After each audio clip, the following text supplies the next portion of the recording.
இந்த ஒரு விஷயம் எத்தனை பேர் நம்புறீங்கன்னு தெரியல. பட் தயவுசெய்து நம்பி தான் ஆகணும். லாஸ்ட் 2 டேஸாக மானிட்டைஸ் பண்ணணும்னு எழுதிக்கிட்டே இருக்கேன். ஒரு சேனல் மானிட்டைசேஷன் எலிஜிபிலிட்டி வந்ததுக்கு பின்னாடியும் மானிட்டைசேஷனுக்கு அப்ளை பண்ணுறதுக்கு நேரம் இல்லாமல் இருக்கேன். இது சொன்னால் நிறைய பேர் வந்து ஏதோ இவன் சீன் போடுறான் அப்படின்ற மாதிரி தான் இருக்கும். பட் உங்களுக்கே தெரிஞ்சிருக்கும், நம்மளுடைய சேனல் வந்து 2 வீடியோவில் இந்த சேனல் பிரணவ் மகி அப்படிங்கக்கூடிய சேனல் வந்து ஆல்மோஸ்ட் 4000 சப்ஸ்கிரைபர்ஸ் பக்கம் வந்திருக்கு. ஃபர்ஸ்ட் வீடியோவே வந்து 81,000 வியூஸ் அப்படின்றது போயிருக்கு. லாஸ்ட் 2 டேஸாக அப்ளை நவ் காட்டிக்கிட்டு இருக்கு. இந்நேரம் அப்ளை நவ் கொடுத்துருந்தேன் அப்படின்னா இதுலேருந்து ஒரு 500 ரூபாயோ 1000 ரூபாயோ 2000 ரூபாயோ சம்பாதிச்சு கொடுத்துருக்கோம். பட் உண்மையாலுமே சொல்கிறேன், அப்ளை பண்ணுறதுக்கு நேரம் இல்லாமல் பிஸியாக இருக்கேன் லைஃப்பில். ஏன்னா இங்கே 4000 மணி நேரம் வந்தாலே மானிட்டைஸ் பண்ணிட முடியும். கிட்டத்தட்ட எனக்கு 60,000 வியூஸ் 55,000 வியூஸ் சம்திங்லேயே எனக்கு வந்து ரீச் ஆகிடுச்சு.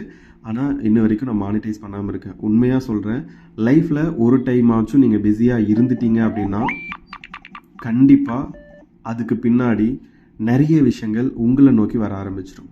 இன்னொரு விஷயம், இங்கே பாருங்கள் டெஸ்க்கு, இது எப்படி நான் வந்து க்ளீனாக வச்சுக்கிறது எனக்கு ஒன்றும் புரியலை.